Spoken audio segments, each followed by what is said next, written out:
আলহামদুলিল্লাহ আলহামদুলিল্লাহ গাইস।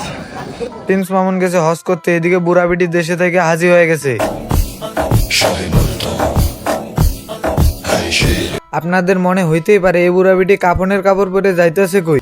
এটা একটা সুন্দর প্রশ্ন, আপনার আসলে খুব টেকনিক্যাল প্রশ্ন। বাংলাদেশে আমার নামে নাকি ওয়ারেন্ট বের হয়েছে। তাহলে এই ব্যাপার, প্রিন্স মামুনকে বাস দেওয়ার জন্য বুড়া বিটি কাফনের কাপড় পরে আদালতে যাইতেছে। আমার প্রতিটা মামলায় কিন্তু রাষ্ট্রীয় মামলা।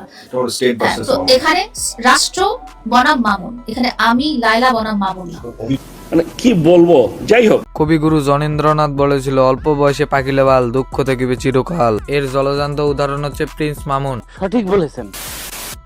হে গাইস, ওয়েলকাম ব্যাক। আবারও একটা নতুন ভিডিওতে আপনাদের স্বাগতম। গাইস, তোমরা তো দেখেছো কিছুদিন আগে বুড়া বেটির জামাই প্রিন্স মামুন হজ করতে গেছে। আলহামদুলিল্লাহ আলহামদুলিল্লাহ গাইস, জীবনে আর বেশি কিছু চাও নাই ভাই। এই ভিডিও দেখার পর আমি মনে করছি বুড়া বেটির জামাই ভালো হয়ে গেছে, কিন্তু না, আমার ধারণা ভুল। আমার তো মনে হচ্ছে না উনি ওমরান নিয়তে গেছে। খালা একদম সঠিক কথা বলেছে, প্রিন্স মামুন উমরার নিয়তে যায় নাই।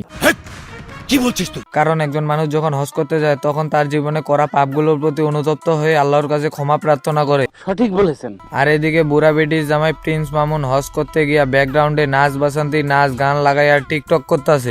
बसंती कुत्तों के सामने मत नाचना। अरे कैसे नहीं नाचेगी, हम कुत्तों ने पैसे दिए।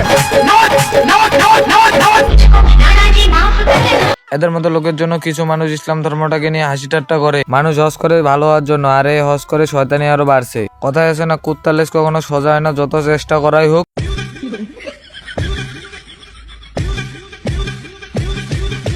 সৌদি আরব গেছে ওমরা করতে না টিকটক করতে, বুঝলাম না। শয়তান কখনো ভালো হয় না, তা প্রিন্স মামুনকে দেখলে বোঝা যায়। কথা কি ক্লিয়ার না ভেজাল আছে? দেশে থেকে খালাম্মা হাজির হয়ে গেছে, সে এখন পুরো নারী জাতির উদাহরণ হতে চায়। বাংলাদেশে কেন পুরো পৃথিবীর সমস্ত নারী জাতির জন্য উদাহরণ হয়ে থাকতে পারি।